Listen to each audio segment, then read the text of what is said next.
The financial services industry is especially vulnerable to cyber attacks because most transactions take place over the internet with wireless communication and cloud computing.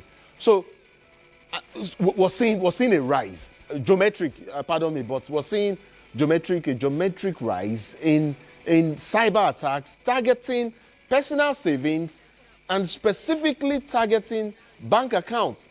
Even when, and Doc, this is the question, even when we have passwords, even when we have facial recognition software, even when we have biometrics safeguards, we still see some of these things, happen to individuals and families, over time. How can our viewer watching right now protect him or herself? How can Nigerians protect themselves from issues such as identity theft, from account cloning, and related stuff that we're seeing play out these days?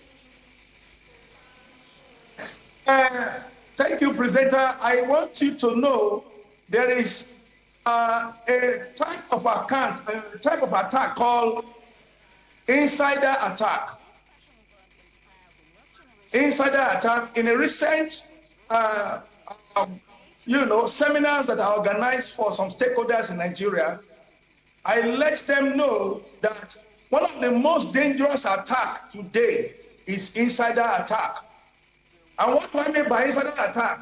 When people that you so much trusted, when people that have your details now use it against you.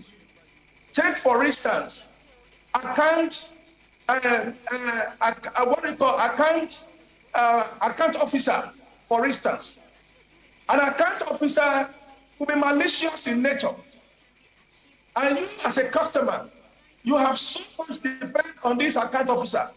In fact, there are times he helps you to withdraw money on your behalf. You have to be very careful with the way and manner you relate your personal credentials with account officer. If this happens, it will be very difficult themselves to identify this fraud. Account officers are human beings. They are insider, and they knew you very, very well, so they have to know everything about you. It is not a mistake for you to depend on them, but you also need to be watchful. That's one. Number two, people around you can be a man in the middle attack. When we say man in the middle attack, immediately you knew that someone around you knew your password. Okay. Please change the password. You must develop that culture of changing your password. Take for instance, when someone knows your age, it's very easy. You agree with me? If I with you for a week, I will know your date of birth. And once I know your date of birth, it is likely that you use this same date of birth in your as a PIN or in some of your transactions. And the highest you could do is to use permutations by changing, the number in a particular order. So it is advisable you don't use this at all. And when you knew very well that someone is already aware of your password, change the password. Another thing you must note in a time like this is your app that is on your system. Disable savings. What do I mean by disable savings? What I mean is that when you log into some app, it will prompt you to save. Don't save.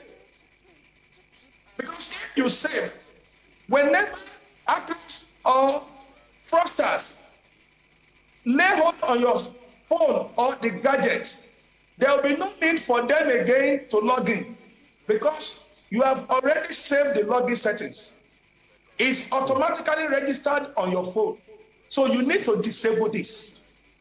You need to disable it. And I want to say this, which I want the entire Nigerians to please pay attention. Wherever you know you save your children life savings, please disable USSD. Okay.